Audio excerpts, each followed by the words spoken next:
जो हमारे आज तक के जिस तरह का देश आजाद हुआ सबसे बड़े किसान नेता चौधरी चरण सिंह के पोते हैं, उनकी अगली पीढ़ी है।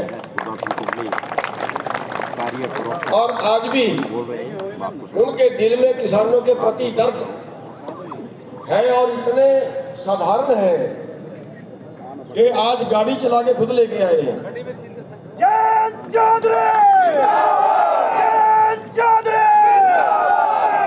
और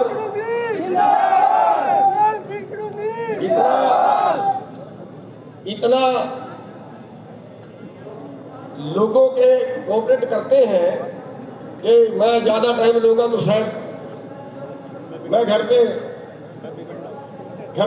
रोटी करने जा रहा था इनकी आज, इन्होंने कहा कि ज्यादा खर्च करना पड़ेगा, मेरे को ये कहा नहीं, मेरे पास टाइम नहीं है।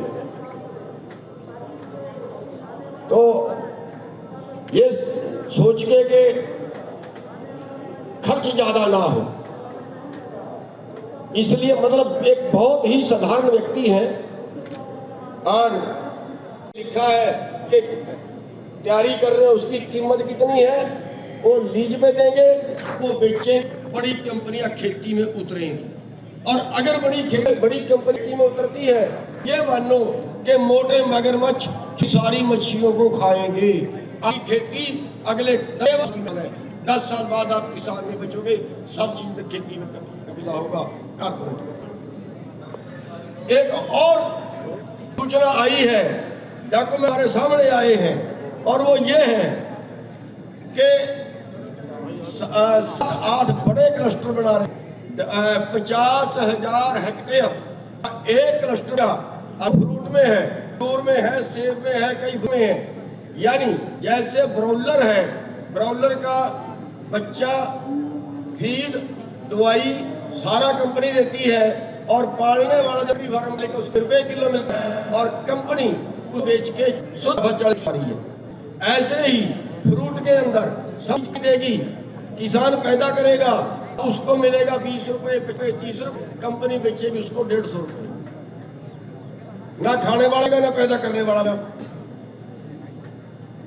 साथियों, ये गंभीर समस्याएं हमारे लिए हैं, और इनके लिए हम पास दो रहे हैं हमारे पास, और दोनों आप पास करवाना चाहूंगा भी आपकी है तो ना भी करना। एक रास्ता हमारे पास है कि जो मैं गिनवा रहा हूं, ये किया किसने?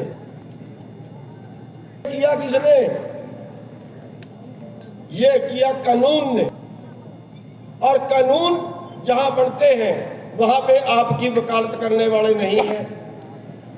जिस कोर्ट में हमारा आदमी नहीं होगा, उस कोर्ट का में हम मुकदमा हारेंगे। और आपने कहा है हम अराजनीतिक रहेंगे, हमारे कई नेता भी कहते हैं हम अराजनीतिक रहेंगे, तो फिर अराजनीतिक तो सर छोटू राम भी रहता, उसको राजनीति में जाने की क्या जरूरत थी? जब वो वकील बहस कर रहा था किसान की कुर्की की, और कोर्ट ने कहा कि उस कुर्की का केस तो साहूकार के पक्ष में होगा, उसने फिर बहस की। कोर्ट ने कहा सर छोटू राम जी, अगर आपको किसान के पक्ष में केस करवाना है ना, तो फिर पहले कानून बदलवाइए। वकालत छोड़ी, कानून की कुर्सी पे जाके बैठे, और सबसे ज्यादा कानून आज तक के बदलवाए। हरियाणा से अगर चढ़ूनी जी चाहेंगे तो बैठ के बात हो जाएगी राष्ट्रीय अध्यक्ष जी के साथ। वो तो फैसला उनको लेना है, उनके संगठन को लेना है, और जो फैसला लेंगे हम लोग साथ हैं। बलराज पुंडिक तो वहाँ पे साहब यूपी में जो कर रहे हैं, किसान देश भर में कर रहे हैं, संतुष्ट आप उनसे? देखिए, किसानों की हर गंभीर मांग में हम लोग साथ हैं। वो अलग अलग प्लेटफॉर्म हो सकते हैं, अलग अलग तरीके हो सकते हैं काम करने के, लेकिन सब लोग किसान हित में काम कर रहे हैं। संयुक्त किसान मोर्चा का 3 दिन का महापड़ाव है अलग अलग राज्यों में, उसको लेकर क्या कहेंगे? समर्थन है आपका? मेरी शुभकामनाएं हैं और हमारी पार्टी की शुभकामनाएं हैं, और किसान मुद्दों पर हम साथ हैं।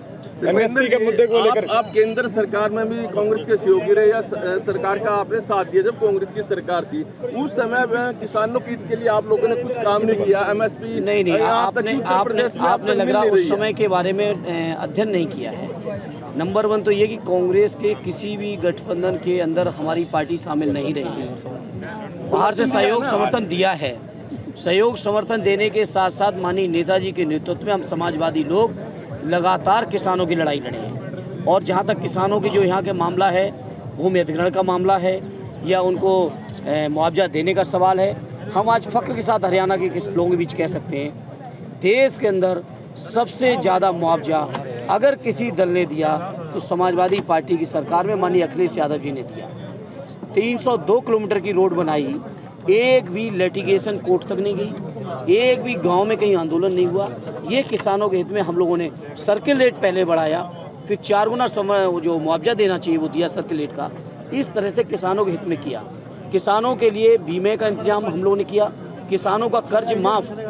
दिल्ली की सरकार तो बड़े लोगों के कर्ज माफ़ कर रही है। उत्तर प्रदेश के अंदर 10 लाख किसानों के कर्ज माफ़ माननीय अखिलेश यादव जी ने किया।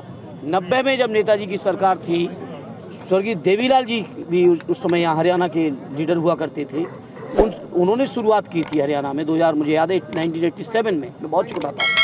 1990 में नेताजी ने किसानों के कर्ज माफ़ की शुरुआत उत्तर प्रदेश के अंदर की।